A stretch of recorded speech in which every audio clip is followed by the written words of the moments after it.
I'm not going to put any of my prospects into market.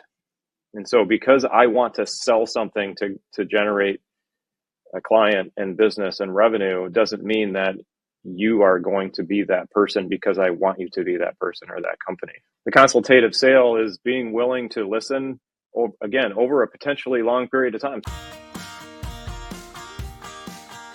Welcome to Bullhorns and Bullseyes, the podcast where precision meets promotion. I'm Tom Nixon. And I'm Curtis Hayes. We're thrilled to have you join us as we discuss the ever-evolving world of sales and marketing. Every week, Curtis and I bring our own specific experiences and expertise, along with a special guest who has stories to tell and lessons learned to share. We're here to help you with strategies that hit the mark and amplify the marketing. Before we kick off today's episode, make sure to hit that subscribe button to stay in the loop. And if you find our discussions on target, leave us a review. Your feedback means a lot to us. Now get ready for insights, tips, and conversations that will up your marketing game. It's Bullhorns and Bullseyes with Curtis Hayes and Tom Nixon. Let's ride. Thank you all once again for rejoining us on the Bullhorns and Bullseyes podcast. Curtis, I have a little bit of housekeeping that we need to attend to before we welcome our guests on today. Let's do it. Number one, there's three items on the agenda. Number one, Okay. I am now the proud owner of a bullhorn. You are. I As- guess I should be busting this out here. Okay, you get your bullseye. I'll talk into it like this. It's not on because I don't have batteries. There's Yeah. the bullseye. Nice. So this comes to us courtesy of our producer, Alan. So he sent this to you around Christmas time. And here it is, August almost. And I'm finally busting it out because he sent it to your house. And I recently had a pleasure of visiting your house and meeting your family. And finally became the proud owner of this here bullhorn. Yep. It was a thanks for visiting. That was a great time. And we should have recorded an episode while you were here, Yeah. but I think we were on to other things, more fun. That's right. Yeah. We were off the clock. Yeah. Garden crushing. Yes. I saw the garden before it got attacked. So that was good. Yeah. All right. Item number 2. We have an announcement to make. And that is we need to reveal the new officially licensed Bullhorns and Bullseyes hairdo that you're now sporting. So you might have to doff your cap to show the people who are watching the new look. Hats off to you for holding this comment until we actually recording a podcast as well. But Yes. I wanted to, we were just recording a episode with, Dave Tier. We were talking about mirroring and matching, and I just wanted to mirror and match you, Tom. Yes. Just, like you so much Right. that I wanted to be more like you. Yes. Imitation is the sincerest form of flattery. So I think next season, because we're about to wrap up season 1, so next season we might consider renaming the podcast Bullhorns, Bullseyes, and Bald Heads. It flows sounds up. perfect. Yeah. Well, all right. guys, I'm going to try to find some other ways to flatter you. Oh, okay. Well, then we should, without further ado, we should welcome on our guest because item number 3 was we see you're wearing your vest Incite Analytics again. And we've joked kind of, I don't know if Matt's ears were burning, but we joked, but they were an unofficial sponsor because they've gotten so much screen time on our podcast. It's your favorite vest. Why don't you welcome our guest on and explain why you've been sporting this vest for all these months? Yes, we're finally going to get our unofficial sponsor on the show. Finally got Matt Griffin booked here, but excited to have him on the show. So Matt's a good old friend of mine who was a customer originally. I think I mentioned this story in another episode, but Matt was a customer back in my IT days and was a great guy to work with. And we became friends through being colleagues and a customer. And Matt went and started a business in the data analytics and BI space, which is called Incite Analytics, as we can see here, and I've mentioned before. And through the years, Matt has introduced me to many additional people who become mentors and other colleagues, and of course referred me to businesses who have become customers. And so really, really value the opportunity to bring Matt onto the show today and talk to him about sales and marketing, and hopefully our guests get to hear some good, valuable insights like he shared with me over the years. So welcome, Matt. Thanks for coming on the show. Thanks, Curtis, and thanks, Tom. It's good to be here, and look forward to a great conversation. Going back to, I think it was 2007 It was a or long 8, time ago. around the time that we met. So it's been a while. Yep. And I think I've obviously learned quite a bit from you over the years, and I'm very excited at where you are with your business. And you've carved out a really impressive and wonderful spot for yourself and your family. And been great to see over the years. Thanks, Matt. Appreciate that. Yeah, and Matt, since you are the unofficial sponsor, the only one we've got, so you're our best and most loyal sponsor. You get a chance to tell us, what is Incite Analytics, so that we've been seeing so much of on the podcast so far? Yeah. Well, we are really a consulting and technology solutions provider. We're based in Northville, almost 15 years old. And yeah, I guess in short, we help large companies solve critical business issues with a combination of consulting and kind of problem framing and experience design and platform development. Heavy analytics, and I think the majority of the work of any engagement is around the engineering and the science of data, but the more important aspects are around the consulting and the problem framing and kind of organizational consensus and alignment around the criticality of the business issue. Yeah. And Curtis, you and I are both selling consulting in a lot of ways, right? In addition to maybe execution of some tactics. But when you introduced me to Matt, you sent an email actually just yesterday. So I had already been introduced, but you said Matt has this idea. And just the words intrigued me. Do you remember what that was? Yes, that our services and consulting services are not sold, they're bought. And this was Matt's idea, so I can't certainly take credit for it, but it certainly resonates with me. And me too. But requires a little bit of explanation.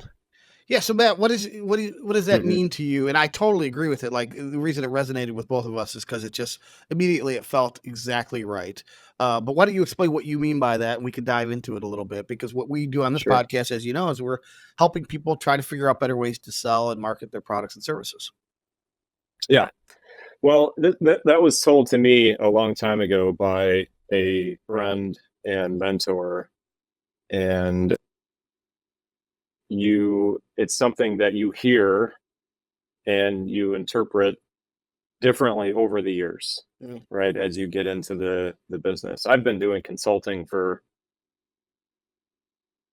I started in college, and I don't know who would trust a consultant who's in college, but I've been in this business for a long time, and that's almost 30 years ago. And 15 of those years, almost the last 15, have been in really the sales side, growing a business in consulting.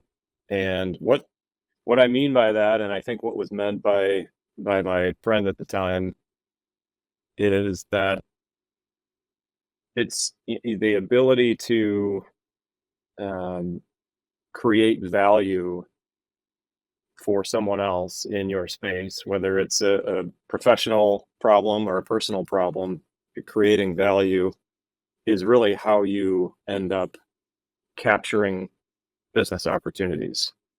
It's not through traditional sales tactics or techniques, or really even a lot of the traditional marketing and advertising tactics that we have found. And so, over the years, we've tried everything, and we've tried hiring purebred sales guys. We've tried, digital and email campaigning. We've tried some of the more traditional approaches to sales, and the results have shown that it really always comes down to the ability to create value and a willingness to kind of give it away for a period of time to develop trust and credibility.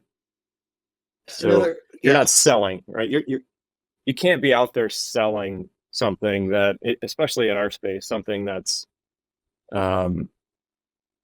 critical, oftentimes personal, in the sense of the people that we work with are often senior executives of Fortune 500 companies, and they're facing problems that they need to resolve, and they don't want to spend a whole lot of time talking about it with people that they don't know and don't trust.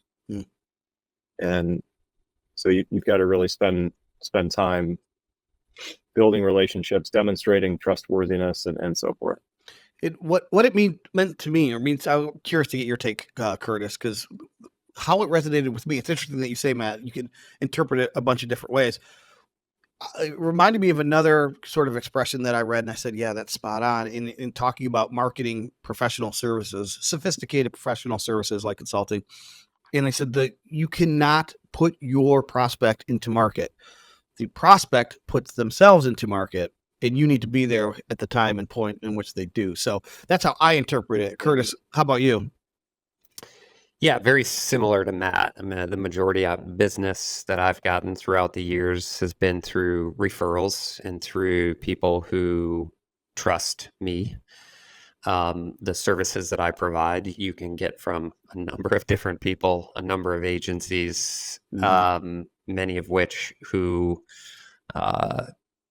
maybe are doing it longer than I am, or have bigger clients and a bigger portfolio and those types of things. But why they do business, say with me or with Matt or with you, I think, it comes down to the relationship. Can I relate to, or can I understand their business problem and help them get to where they want to go to? Not just, can I run an ads campaign for them? Which just about anybody can to some degree. Heck, you can do it yourself if you want to go in and spend an hour just setting it up. Yep. But do you have that domain expertise and then that ability to understand their problem and connect those two together, again, to get them to where they need to get to? And that's really where I think the consulting, comes into. And I think that's where we talk a lot of times, where we're managing a lot of the marketing activities. We want this shared relationship and shared responsibility. Made a post today, talking about RevOps, which is the combination of sales, marketing, and service that all need to come together to drive revenue growth, right? So while we might be doing the marketing activities, we need sales aligned. We need fulfillment service aligned so that we can get to where we need to get to. And all of us need to understand what that end goal is. Yeah. So you mentioned trust, which is, of course, the cornerstone of any relationship, certainly professional relationships. How are you able to earn the trust so that clients, maybe who don't know you and haven't worked with you and might not be conditioned to trust you like a family or friend might, how do you get them to trust you so that they're more inclined to seek out your services when they do become problem aware and in market? Yeah, that's a good question.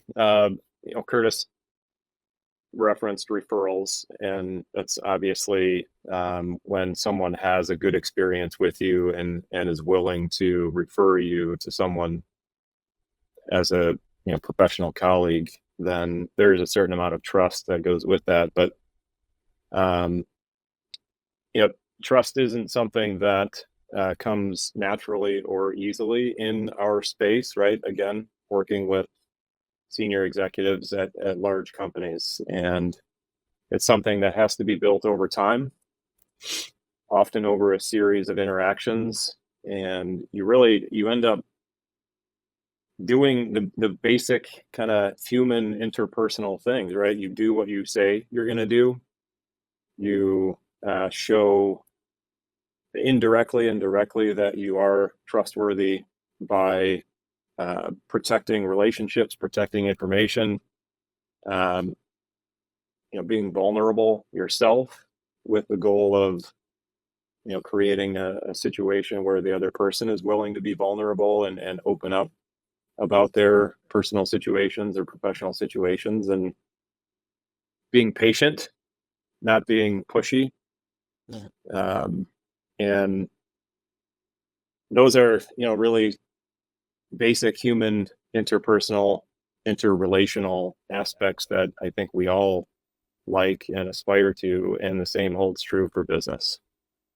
And as you demonstrate that over time, and also have the corroboration of overlapping networks and individuals that are mutual friends, mutual acquaintances, etc., then there's a pretty good track record that's established there.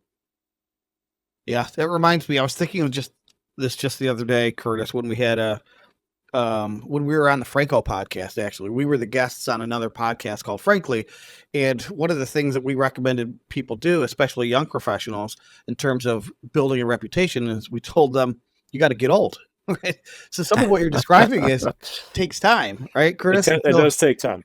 We said parenthetically, if you can't get old quickly, then you do these other things. But do you remember that conversation, Curtis? I do. Yeah. We talked about networking and getting a mentor and having people hold you accountable, and all of those types of things are going to help you grow early on. Do you remember how the two of your relationship started? You mentioned that it started as a client first, right? So Matt was a client of mine, and I think that relationship went pretty well for the most part. And Matt was going, I would say going well enough that when you were going to start this business, Matt, I remember you and I went and sat down for lunch, and you kind of presented your business plan or vision, value, mission. Here's where I want to take this. What are your thoughts? So Matt respected me enough to get my opinion and feedback on what he was about to embark on. And it wasn't shortly after that then I decided to do something similar, maybe 3 years later. And we had Lindsay on the show. Matt was the other person other than Lindsay who I told very early on, hey, I think I want to do this on my own. I want to start a business, and I want to do consulting. What are your thoughts? And I remember the first thing Matt told me, or maybe it was the last thing you said before I left, was, well, whatever ends up happening, I'll try and keep you busy. So which is good to hear, right? That either Matt's going to have some things for me to do, or he's got some people in mind who he's going to share my name with. And I think that's really important in having, and that was a relationship that goes 2007 to about 2014, almost to 2013, that you're developing that relationship. Matt's inviting me to leadership organizations. Matt got me into Vistage, introduced me to his mentor, who was mentoring me at the time. And so you start to establish these rapport with individuals who then know that they can trust you. They know when you say something, you're going to do it. They respect your opinion and those types of things, that then when you enter into those situations where, like, hey, I want to start a business, or I want to take a change in my career, you have people who can help you, because you're not going to do this on your own, for sure. Yeah. Right. Yeah. The interesting thing was that the business that you started had nothing to do with how we first met. Right. And so the services that we purchased from you back in 07, 08. And that was obviously more of a calling and a passion for you than just core IT type services. Right. But you did both for a while. You got to have the runway, the springboard, and you've transitioned that into your core offering now, which is fantastic. Yeah. But yeah, really, you have to have a skill set. You have to have something that markets want and are willing to pay for, obviously, in order to have a chance of being successful. But like Curtis said, the markets that we're in and the markets that he's in, most markets are pretty crowded. Right. And so being able to differentiate in the consulting space, especially in business development and sales, comes down, in my opinion, to being able to articulate your craft or skill set in a way that demonstrates credibility, but also in a way that is relatable and isn't always just about me and my business, right? what's going on in your life, what's going on in your business, active listening, problem solving on the fly. And like I said earlier, being willing to give it away for a period of time to allow that person to put his or her neck on the line within his or her organization and say, hey, I think we should take a shot with these guys. I wanted to go back to that because you mentioned, back to the idea that consulting is bought, not sold. And you mentioned giving it away for free. I've often had clients who sell professional services of any stripe say that, ours is a very consultative sale. We have to consult with the client before they're willing to buy. And then when I went through sales training myself, that was a big no-no. Like giving anything away for free, like cooking the, soup before you're already signed up to pay for kitchen time, whatever it was, spilling your candy in the lobby. They had a lot of great expressions. That was a big no-no. So, trying to square that circle as somebody who's always believed kind of what you've believed, and then having somebody who's very expert at sales say, you don't need to do that. So what do you mean by when you say giving it away for free, or do you use the expression consultative sale? Sure. Well, it's certainly something that we are executing every day, is that consultative sale. And I would contrast it with more of a transactional sale or transactional interaction, right? We've seen in our space this notion of, I will do this if you do that, or when I do this, I expect you to do that. And setting up a conversation and a relationship that way for the purpose of selling never goes well, because you're setting an expectation, and these words were not mine. They were yours, I think, today. Just, I'm not going to put any of my prospects into market. And so because I want to sell something to generate a client and business and revenue, doesn't mean that you are going to be that person because I want you to be that person or that company, right? You've got to be ready. We have to be there at the right time. Are there things that we can do to make it easier for you to come back to us when the time is right? For sure. Absolutely. The consultative sale is being willing to listen, again, over a potentially long period of time. Some of our sales cycles, well, most of them are at least 12 months, some are 18 months, and some are longer.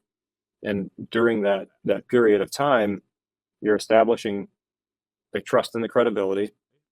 You're responding to the kind of situational dynamics, whether it's specific to a problem or specific to a critical business issue, or just specific to the circumstances in which that person is trying to get things done. And they might want a solution as quickly as I want a solution, but their organization isn't ready for it for a variety of reasons. And so what we do a lot of times is we coach them through what are the right words, what are the right visuals, what is the ROI, right? Helping put an ROI framework together that our client can participate in, and add some of the variable content into an ROI framework. And that's, would we like to get paid for that? Absolutely. And sometimes we do, but sometimes we don't. And it's just part of the game of moving conversations along and getting to the point of when we're both in market at the same time. Right.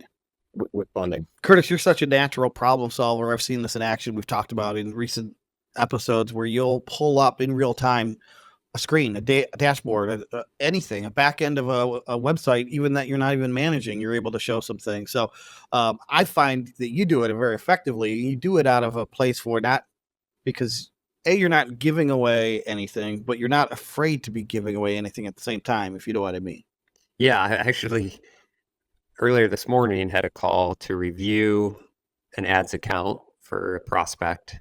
And I have a call later this afternoon with the client to sort of review my findings. So I am going to share, I suppose, how I would approach their account differently, what opportunities I see, where I think they could optimize, improve their return on ad spend and all of those types of things. So I am giving some things away. Because your work, that's doing work. Oh yeah. Yeah. Right.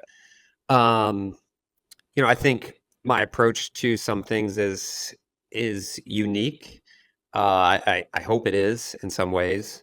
I certainly don't want them to think like, well, I'm just moving from one advertising agency over to another advertising agency. Like, Right. I sort of have to prove what's going to be different about our approach. And so to be able to communicate and articulate how it is going to look different when working with us. I think one of the biggest lessons, though, that I've learned from Matt in that, like, because I've tried to refer business to Matt quite a few times. As Matt said, he's typically working with Fortune companies. I'm not typically interacting with these, larger companies, so there's not always that opportunity. But I know he's always asked, "Can you articulate to me first the business case?" And that's oftentimes what we're running into with clients is they can't articulate the business case. The initial part of the ask is just, can you do this activity? Can you do marketing for us? Can you run LinkedIn campaigns? Right? But it's like, no, what are you working towards? What is the end goal? What are you trying to do? Can you articulate that? Can you articulate the roadblocks that currently exist? Can you articulate the history what's prevented you from getting you to where you're going? And that's the consultative part of it, I think. And that you can have that conversation, go deep. And if that customer is willing to have and participate in that conversation with you, I think then there's an opportunity. What I've been thinking about as we've been having this conversation is that, like, in consulting, to not give it all away for free, we have to sort of evaluate our prospects first to say, like, is this somebody who is just looking for some free advice? Or how real serious are they in solving their problem and potentially having us solve that problem? And then you start working on that relationship. Yeah, that's a good point. And, if the Sandler folks were here, they would say, yeah, so you got to qualify the lead first, probably even have the money conversation first, which, if there's no money conversation, then there's no real inclination to buy. And so you shouldn't be giving it away free. So right. I would like to be a typical. Did you have something you wanted to add, Matt? I was going to say, thankfully, the types of problems that we solve, our clients will find money for. Mm-hmm. Right? It may not be funded or budgeted explicitly from one year to the next at the early stage of whatever it is we're about to solve. But, when you're talking about, engineering executives saying we need to be able to deliver automated driving software features to the market faster, that's a big problem. It involves hundreds, if not thousands, of engineers working across the world with vehicles that are generating terabytes and petabytes of data. If we can move the needle just a few points for them, that's hundreds of millions of dollars. They're going to find the money for us to do that. Yeah. If we can demonstrate a credible solution and success elsewhere. We're spending tens of millions of dollars in digital advertising, and I have no idea which channels are the most effective. Right? Well, if we have a solution that can say, hey, we'll give you that visibility and we'll make recommendations on where to pull money and put money, they're going to find money for that. They're going to find a way to pay for that because it pays for itself almost immediately. So those are some of the types of problems, and they involve big dollars. Our services are, they're not cheap, but they're not at the same magnitude of the size of the problem that we're solving. Yeah. And so thankfully it makes the money conversation a little easier. Yeah. Great. All right. Well, I was about to say too, so that's great. Thank you for chiming in. Little atypical. So I'm going to give my final thought first and then ask you to react to it. So we've been talking about how not always the prospect has put themselves into market. By that, we mean maybe they're not problem aware, or maybe there's not enough pain to solve the problem. So they're not in the market for your consulting services. So what do you do I'll speak for myself. the suggestion is not to sit around and wait for people, don't do anything until they pick up the phone. Here's where I plug what I think is the most effective way to do this. I mentioned 18 months, 24 months sales cycle. Throughout that entire 24 months, your thought leadership and your expertise should be out there in publicly available in consumable, so that you are sharing your best ideas in your approaches. And this is where I give away free stuff, is I'll solve problems out in the open so that people can understand what value I might possibly bring to their organization someday if they are ever in need. And then I'm hopefully top of mind, or at least on a short list. So this is where content lives. This is where podcast lives, blog articles, newsletters, all that stuff that people who are in the sales world are a little bit apprehensive to do, because there's no immediate ROI. And it's like, well, this doesn't feel like lead generation to me. And it's not. So that's my recommendation for people who are selling consulting services on a long sales cycle. Reactions to that, or additional thoughts on what to do when people are calling you? Well, I would agree with your suggestions there, and we are starting to dabble in that a little bit more, realizing that the campaigning, kind of the outbound execution of campaigns and ads and marketing and so forth, is only going to do so much for us. So it's being out in the market, it's finding opportunities to speak, whether on a podcast like this or at a conference session or what have you. Not being afraid to talk about specific solutions, obviously anonymously, but what we've realized is the solutions that we build are very tech heavy. They're sophisticated, complicated, etc. No one's going to be able to replicate something that we do because they heard me or somebody else talk about it. But at the same time, one of the biggest problems that we were able to help our clients with is just the organizational dynamics of people. And getting people on the same page about what a problem actually is, and that it's worth investing to solve that problem. And so no matter how much ad or case study or speaking or what have you do, you're still going to have those basic organizational dysfunction or chaos or alignment issues to deal with. And that's a skill that can be addressed or demonstrated throughout some of those early conversations. Yeah, great. Curtis, final thought. Yeah, I think if you're consulting, you've got some domain knowledge of some sort, and how you communicate or participate maybe in the groups of people who also have that domain knowledge or interested in that domain knowledge, I think is really important. So if it's at conferences, if it's certain groups online and those types of things. If I recall, Matt, like you've got some domain knowledge and some specific tools in the industry, or you have in the past, where those companies have sought you or your company out because you're good at solving problems with their tool. Right? So but if they're going to refer you, they're not necessarily the end customer per se, but if they're going to refer you, you showing that domain knowledge and that you're trustworthy in using their platform, now you become a referral source for them. I've done this through my hosting platform. So that the hosting company that I use, I have an account rep there. We talk every single month.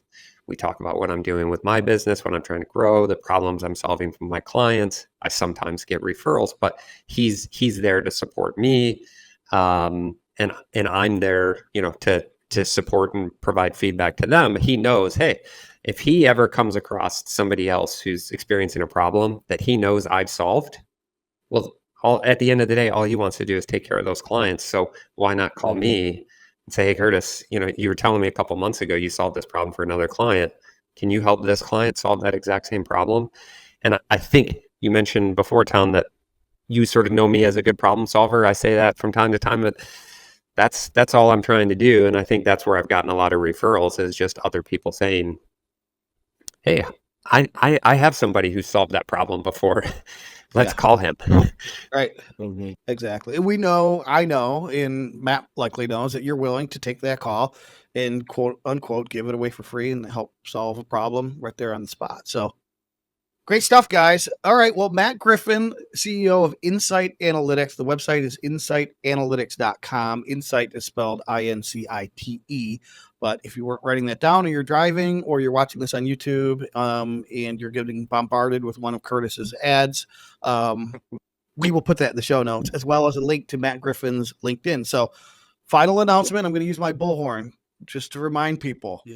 Consulting isn't sold. It's bought. More on the next episode of Bullhorns and Bullseyes and Bald Heads.